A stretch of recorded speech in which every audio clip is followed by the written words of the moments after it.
acting wonky. Oh, you know, I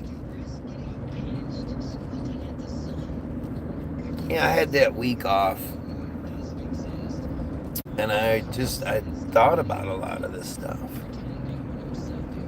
and thought about this idea of, like, there are so many people that the I Am Blakeleys of the world, the Ian Carrolls and Dave Smith, and there are tons and tons of truthers out there who are, who are doing a great job. But it's always limited. There's always that part where improvement's needed. There's always that thing that, like, I hear it and I go, they got you still. And I don't, there are, to me, there are, like, the truth is really, like, there are things, universal truths. There is the truth by perception, and then there's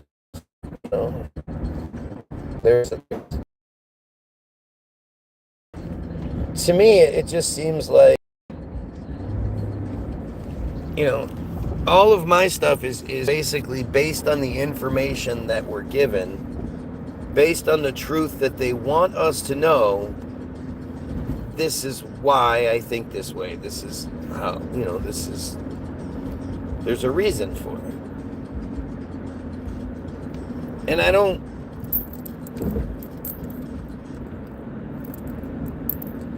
like if Ian Carroll is such a great example to me, because I really do respect the videos he puts out, and I get a lot of great information from them. But like I said before, if I was going to create, the best controlled opposition I could in that category, he's like average looking enough, like he's good looking, and unless you kind of look closely, and then not so much. But he's always smiling, and he's always, I don't know, he presents, the mustache, the white guy mustache, brown hair. Like, he has that very teacher-esque, Mr. Carroll's so cool, I love going to Mr. Carroll's class. Like, he has that kind of energy about him. And of course, I always, whenever somebody puts out really great videos, I mean, it's like, I know how difficult videos are to make. I know, even with somebody that's really good at making stuff, it's still difficult, especially when it comes to cataloging and information and time stamping and highlighting and all that. Like, it's just, his videos are very good, production wise. They might seem basic, but they're not. There's a lot more going on than people realize. And if I'm going to create controlled opposition, it's absolutely that guy who says almost all of the right things, but he still seemingly believes in God. He still says, you can't blame the whole cult, because I have some nice friar friends. I have some friars that are nice to my face. So that means you can't blame the whole cult. Like, he says certain shit that fits the narrative as they want you to see it. And because he you know, he earns so much credit, so much weight by putting out so many things that you're like, oh my gosh, he's saying all the crazy shit. He's naming names, and he's doing this, and he's blah blah blah. He's talking about the friars. He's naming CEOs and shit. Well, again, he you know, that's what controlled opposition does. Controlled opposition says, you know, the things that you want said. And if they say, you know, they let Ian Carroll say 95% of the things that should be said, like, you just ignore that 95% as opposed to 5%. Well, I'll take 95%, especially compared to the 10% people that they normally give us, the 20% people that they normally give us. You know, Ian Carroll is saying all kinds of great shit. But he's still backtracking when he's supposed to, and they all do. The Young Turks, I watched the Young Turks do it the other day.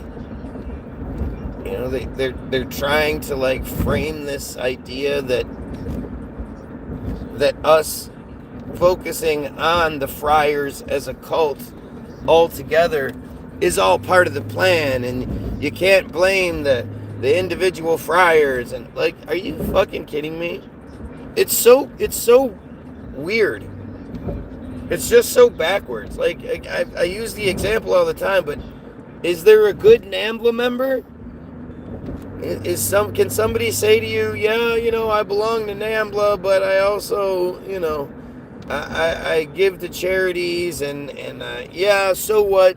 I take advantage. We throw these big festivals with lots of rides and shit and clowns, and it brings a bunch of kids here so we can select a couple that we're going to abuse. But, you know, thousands of other kids don't get abused, so that makes it okay, right? Like, that's sort of the thought process here.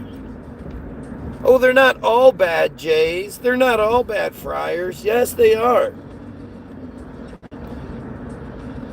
You know, if you can subscribe to such a horrendous thing, Matitza Bapay supporting, you know, bottom of darkness supporting thought process, ideology, if you subscribe to that and you don't have an issue with it, you don't call it out, you don't, you know, especially being a member of it, that you don't try to destroy the bad parts, and you end up attacking people that do, and attacking somebody that does say the things that you don't like, that's just as bad. You're just as bad as the perpetrators themselves.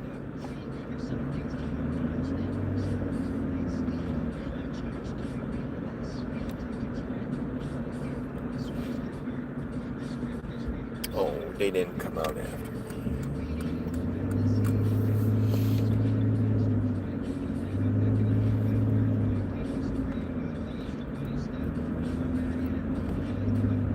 It's really strange.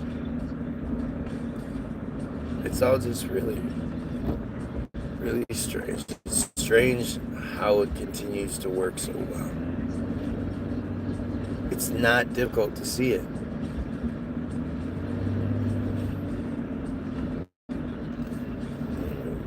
Shouldn't you ask yourself why Ian Carroll has so many views? Doesn't that make you think something else?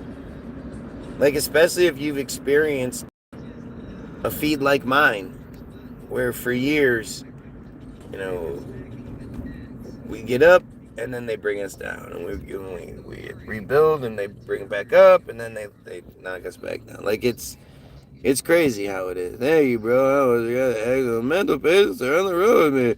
Hey, for the reminder, yeah.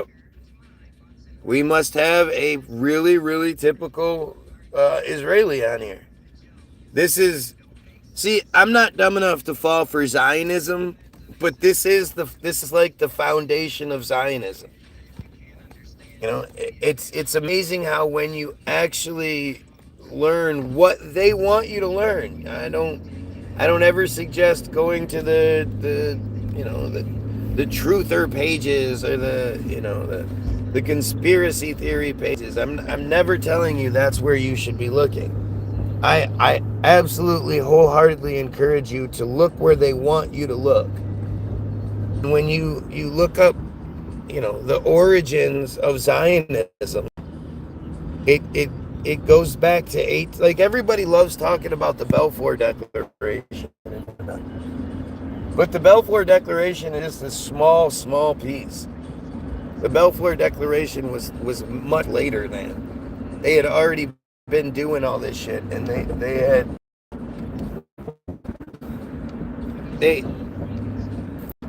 the tenants, the shit was laid out long before 1916 or whatever. 1882 is when the auto emancipation pamphlet was first distributed. But see, this is like, for me, I just can't just stop there and go, yeah, it was distributed in 1882. Because just that concept alone points at something else. There's something else going on here. 1882, there was printing companies that could create these pamphlets in such large numbers that they were distributed to all of the friars in I don't even know the region. I would say the region, but I don't know, on the continent, and I don't even know if it's in the world. I know that the first World Zionist Conference, held in 1894, I believe,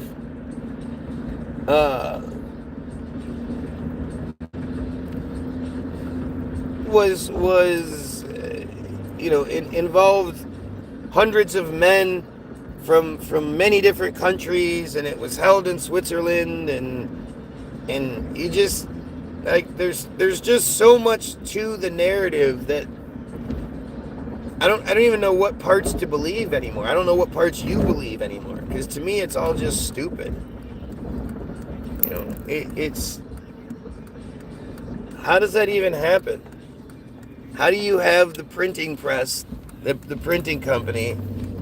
How do you know where all the Jays live? How do you know where all the friars live that you can then distribute it to them using whatever the system is? Once they do, how do you get together? How do you go to Switzerland, you select your building that you're going to use, you rent it out, and then all the hotels for all the guests that are coming in from multiple countries all around the world. Like, it's fucking ridiculous. It's ridiculous. There's just, logistically, the narrative we're given consistently doesn't make sense. But the foundation of the auto emancipation pamphlet was that if you don't agree that they are just better than us and they deserve their own country, and they deserve their own wealth and identity and supremacy, if you don't subscribe to that, then you have mental issues. There's something mentally wrong with you.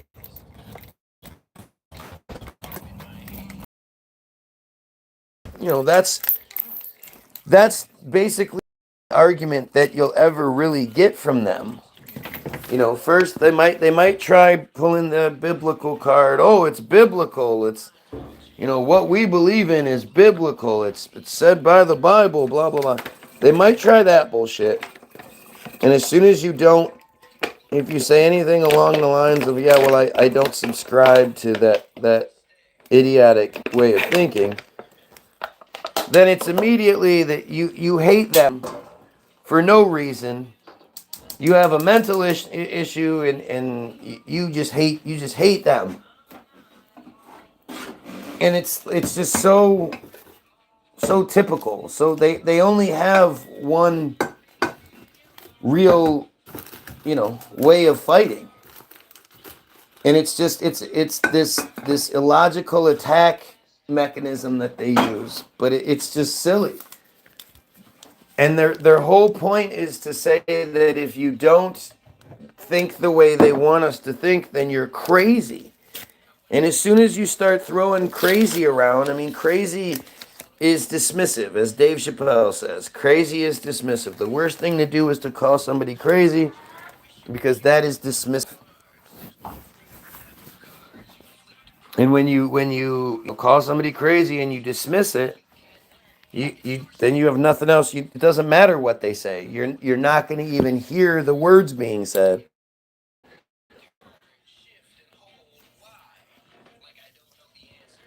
Because they're crazy.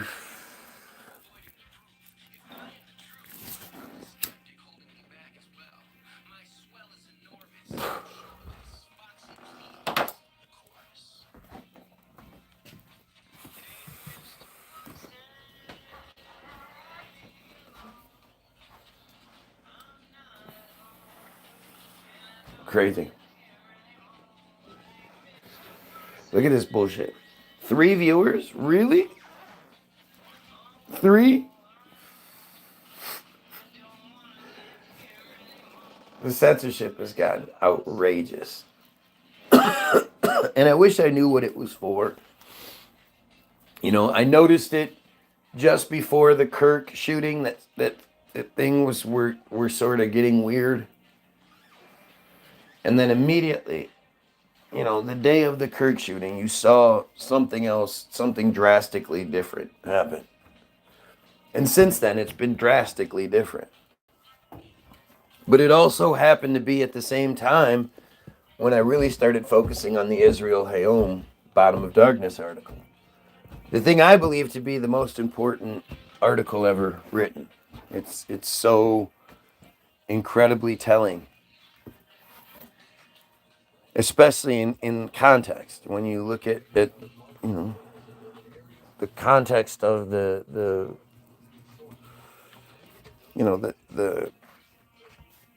Israel Hayom itself, the institution itself. This isn't some Inquirer. This isn't some, Guy Williams newsletter bullshit. This is basically is official as it gets.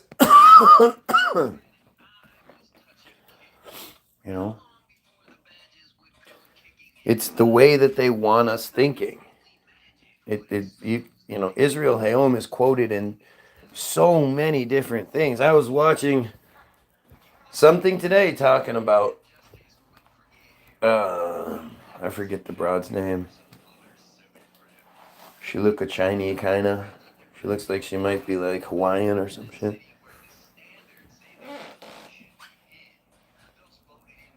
But she was quoting Israel Hayom for something. Israel Hayom is such a big deal.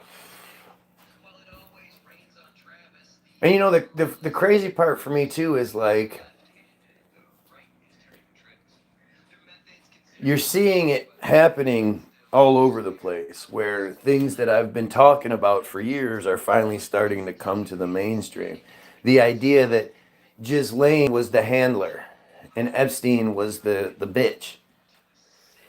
I've been saying that for a really long time. Just like I've been telling you, Melania is the handler. Melania is the power behind the throne.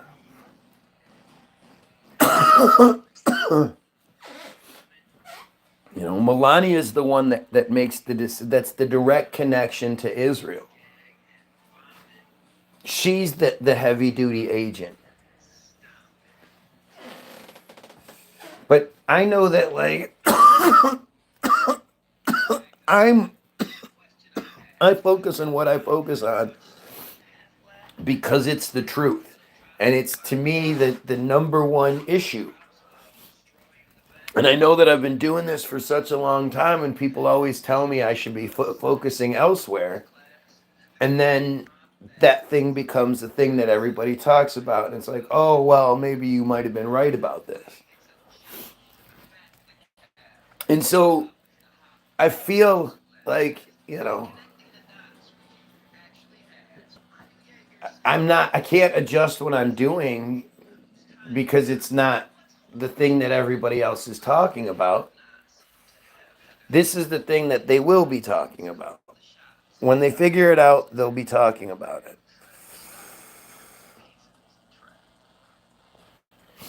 Because I really don't think there is a person alive that isn't a pedo that would hear this narrative and be like, well, it's not that big a deal. Especially when it's broken down by someone like me. And this is where, our programming comes in. I'm not supposed to say those things about myself. If I told you to watch a video because Ian Carroll breaks it down really well, then everybody's going to be like, oh, that's cool. Yeah, that's all right. But as soon as I say, listen to my breakdown of it, then it's like, oh, you're an asshole. You're an arrogant asshole because you think you know stuff. And I know that I've read the Israel Hayom article now 4 or 5 times. And every time I read it, I gain more insight. And so, for somebody to read it the first time and, gain all of the same insights is foolish. You're not going to. But it's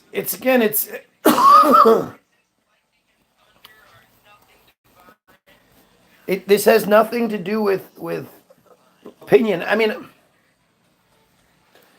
you can say it's an opinion that I think that pedophiles should be killed and that there's no excuse for relations between adults and children. Like, I guess that's an opinion. To me, that's a universal truth. So if you want to play kind of like semantic bullshit, I guess you can do that in that regard. But to me, it's pretty universal truth that kids are off limits and like we should eliminate those who disagree. And so,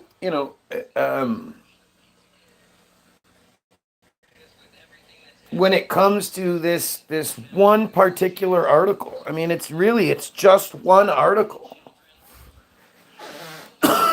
Sometimes that's all you get. The fact that I happened to be reading the news that day, like that's the only reason I can think that I came across it. It just happened to be one of those days where I looked up Israel news. I looked up Israel in the Google machine and then clicked news, and it must have been April 25th, or is it April 25th or April 5th? I think it's April 25th. But it must have been that day that I happened to look this story up. Because this is this is 2025, April of 2025 when this shit came out.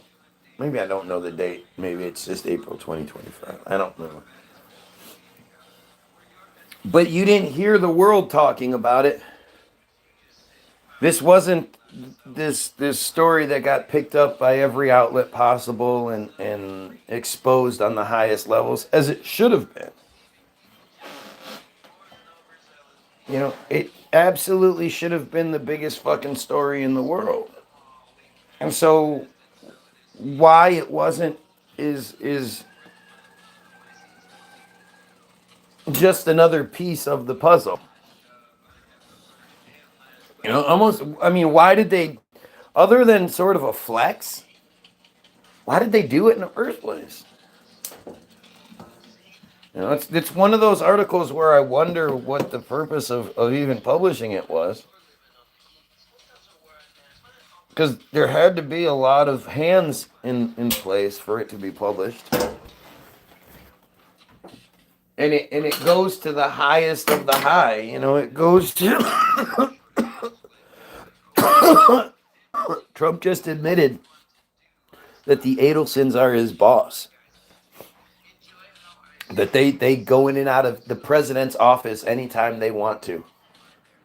That he knows that she is Israel first, and yet she's allowed to manipulate our president. Like the Adelsons are at the top of that pyramid. I don't think there is a top. I mean, maybe there is. Maybe there is one ultimate source, but I doubt it. I mean, Rothschild.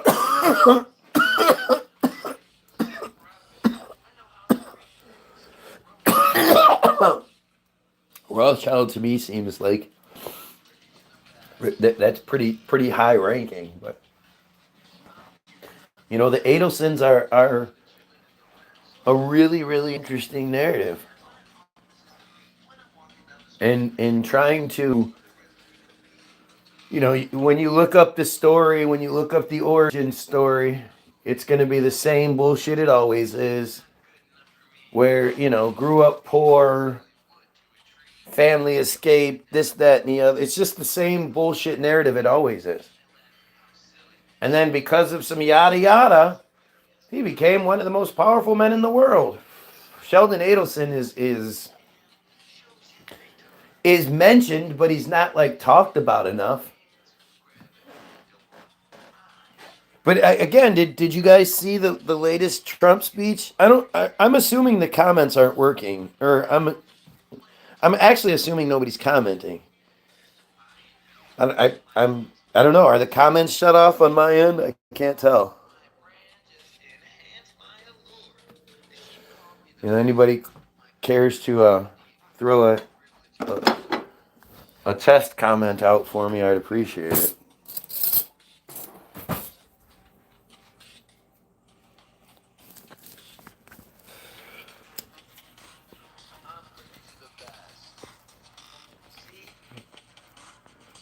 I'm just going to assume that they shut the comments off. That's why it's gone so long without a comment. So